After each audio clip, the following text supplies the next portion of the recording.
Bueno, mis amigos, ya regresamos, entonces quiero ponerle a ustedes específicamente este video, que es una retórica más de lo que dijese Carlos Alberto Montaner acerca del colegio electoral de los Estados Unidos. Le voy a poner este video de él, pero después quiero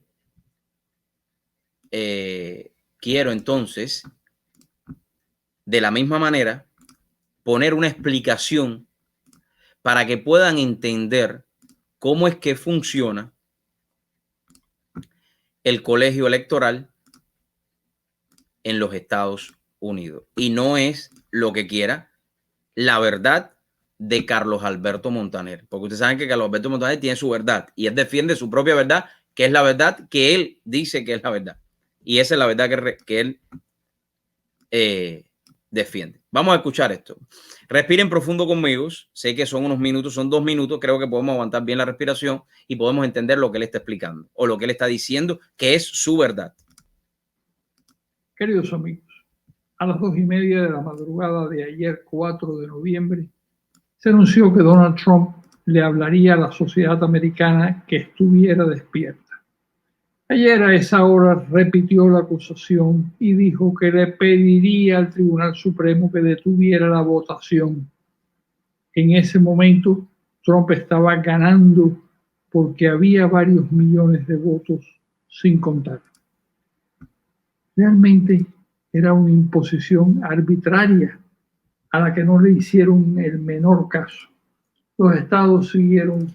Bueno, Carlos Alberto Montaner, hubieron estados que detuvieron la contabilidad de los votos y no se sabe tampoco por qué. O sea, te doy este dato para que sepas que eso sucedió también, ¿ok?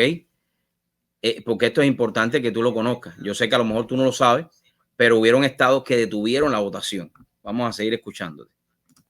Contando las boletas y las compañías de televisión continuaron dando información.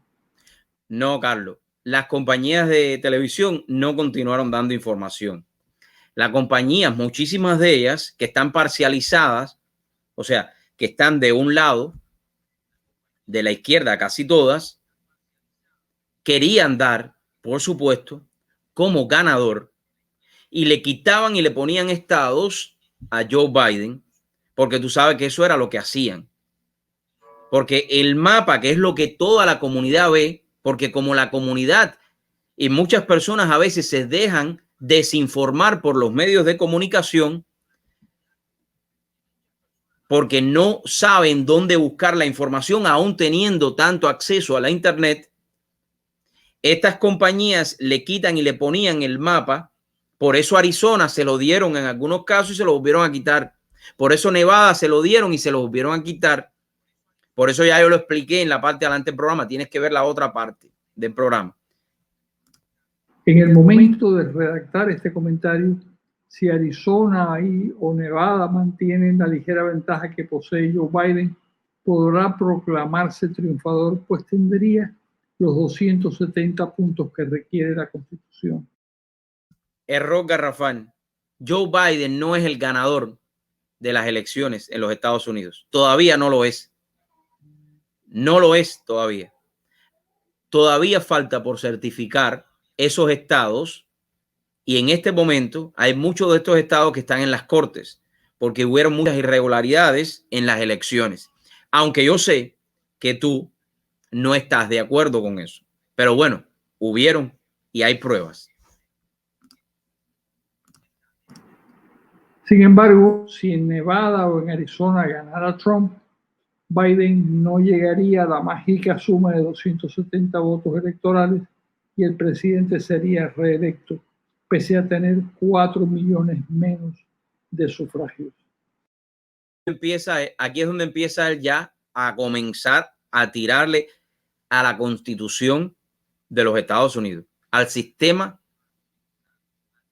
del colegio electoral en los Estados Unidos. Sigamos escuchando. Sería igual que en las elecciones del 2016.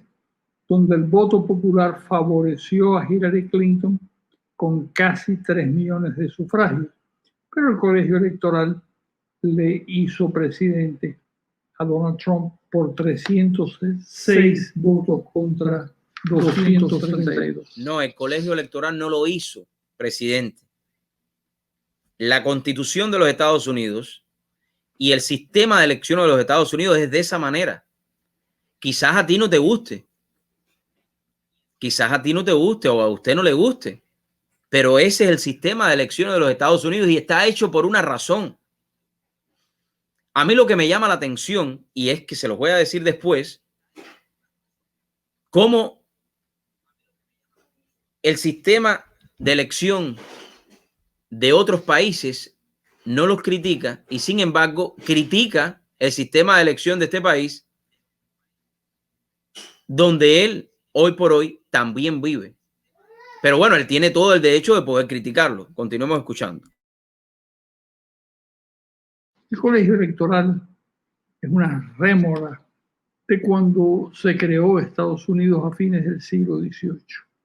Entonces los 3 estados que crearon la nueva nación pretendían preservar ciertos rasgos y las ciudades más o menos grandes, Boston, Filadelfia y New York, eran vistas con recelos. El problema es que aquellos Estados Unidos nada tienen que ver con la primera potencia del mundo actual. Las 13 colonias originales se convirtieron en 50 estados poderosos y los menos de 5 millones de pobladores, casi todos anglosajones, se han transformado en una nación de 330 millones de habitantes de todos los colores y procedencias. Estados Unidos debe deshacerse de esa antiguaya del colegio electoral. Ya no sirve para nada, salvo para confundir. ¿Ustedes han escuchado esto? Yo lo quise escuchar completo. ¿Ustedes han escuchado esto de la voz de un supuesto periodista? Bueno, digo supuesto porque él dice que él es periodista y todo el mundo sabe que es periodista, es un buen escritor. Eso no me cabe la mayor duda, por favor. Pero ¿cómo una persona como esta, tan educada, supuestamente, con tanto conocimiento, puede decir semejante afirmación? Bueno, ahora vamos a responderle a él con este otro video de la BBC en la cual nos explica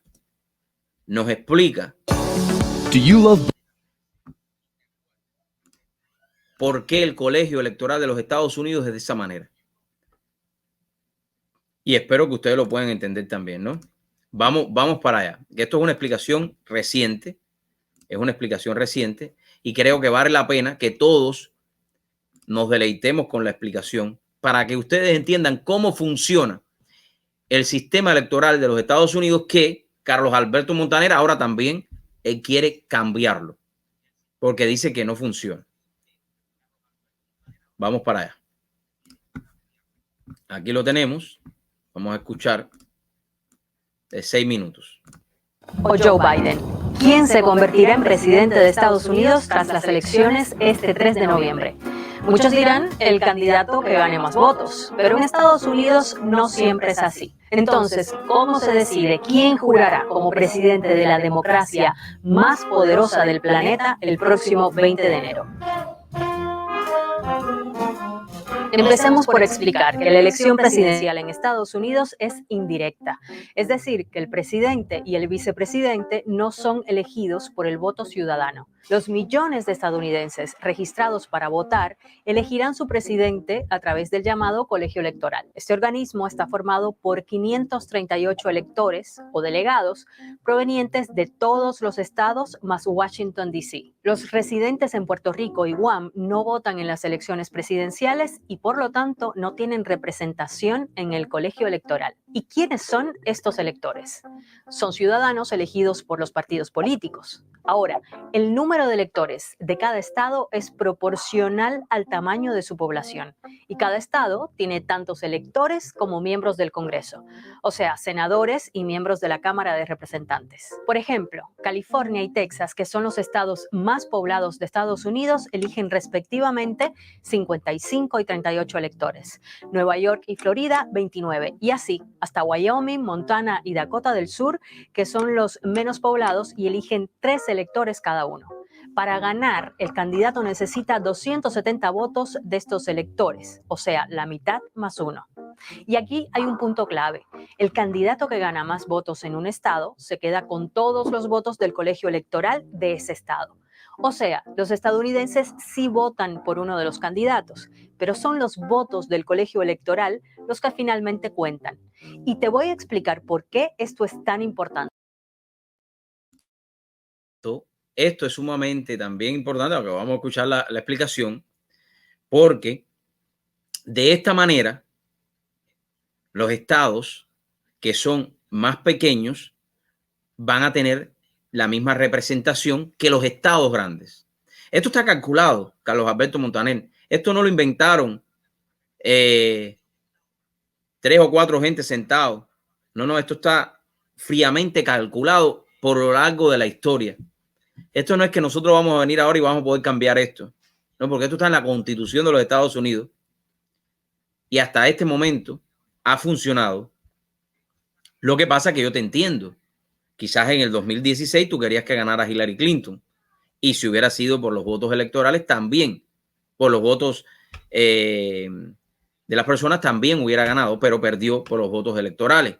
Y lo mismo sucederá o sucede con estas elecciones del 2020. En este caso, tenemos que esperar cuáles son los verdaderos resultados. Vamos a escuchar. Pero antes, ¿por qué la democracia más poderosa del mundo emplea este sistema electoral? Pues su origen se remonta a finales del siglo XVIII, cuando se fundó Estados Unidos. En esa época, una campaña electoral a escala nacional era prácticamente imposible, dado el tamaño del país y unos medios de transporte un tanto distintos a los de hoy. Cada uno de los estados que conformaban la Unión buscaba defender sus intereses. Por eso los padres fundadores rechazaron tanto la elección del presidente por el Congreso como la elección por voto popular directo. También porque temían que la gente iba a votar por su candidato local y así los grandes estados iban a tener más peso. Así que en 1804 entró en vigor la 12ª enmienda a la Constitución que introdujo el actual sistema. Pero volvamos a 2020 y veamos qué pasa después de que se cierren las urnas. Como te contaba antes, en la mayoría de los estados, el candidato que gana el 50% más uno del voto popular en ese estado se lleva los votos de todos los electores.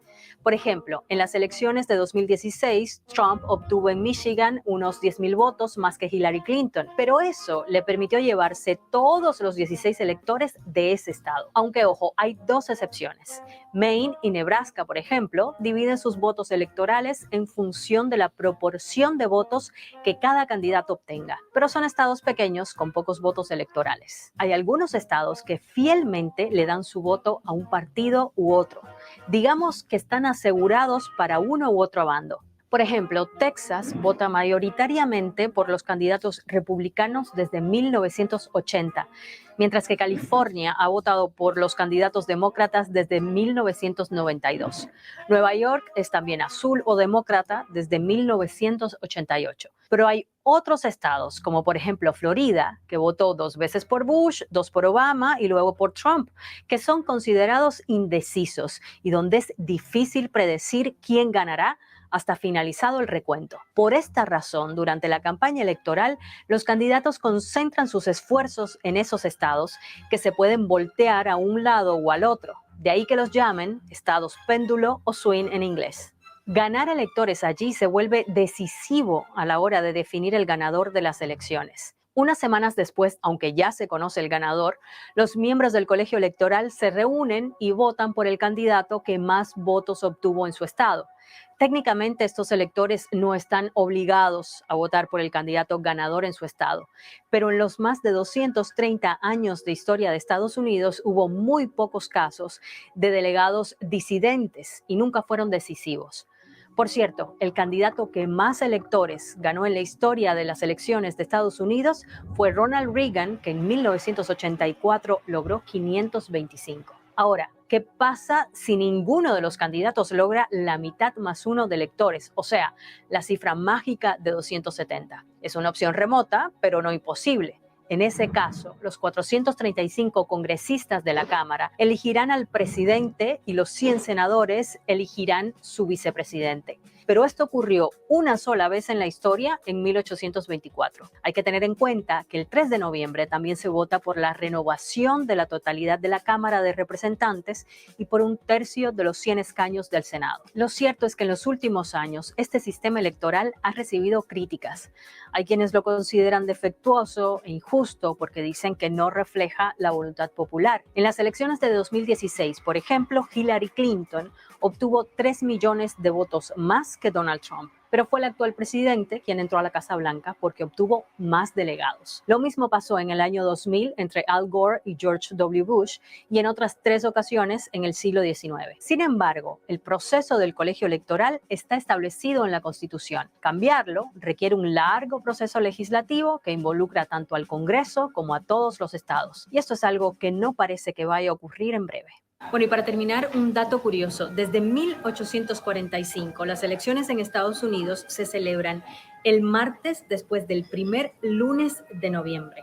Es una tradición que viene de cuando Estados Unidos era un país eminentemente agrícola y este mes parecía el mejor momento para ir a las urnas. Aunque últimamente han habido críticas porque al ser un día laborable, muchos piensan que esto reduce la participación.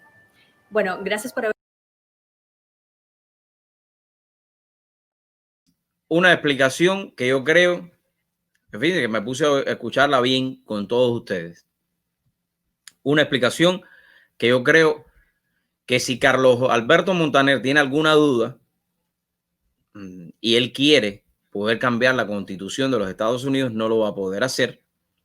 Así que espero que haya entendido muy bien y espero que él siga trabajando en pos de poder cambiar la Constitución del país al cual él salió y al cual él siempre ha defendido y que tenga libertad, que es la isla de Cuba. Carlos, enfócate y sigue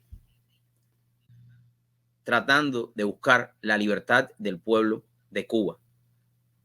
No critiques más a los Estados Unidos. Lo puedes hacer porque vivimos en libertad, pero creo que en tu posición deberías buscar muchísima más información antes de dar un criterio de esa manera o de esa magnitud. Porque cambiar el sistema de elección de los Estados Unidos, creo que a usted le queda muy grande. Bueno, voy a una pequeña pausa comercial y ya regreso con Zulito, un gran amigo mío, que hoy estará hablando con nosotros de todo lo que está sucediendo de estas inundaciones. Él es fundador de Rapid Public Adjuster y ya les digo el número de teléfono 305-226-8600. Voy a una pausa y regreso con mucho más de True Show con Dariel Fernández. Compartan para que Carlos Alberto Montaner pueda ver lo que yo le respondí con la ayuda de esta amiga de BBC.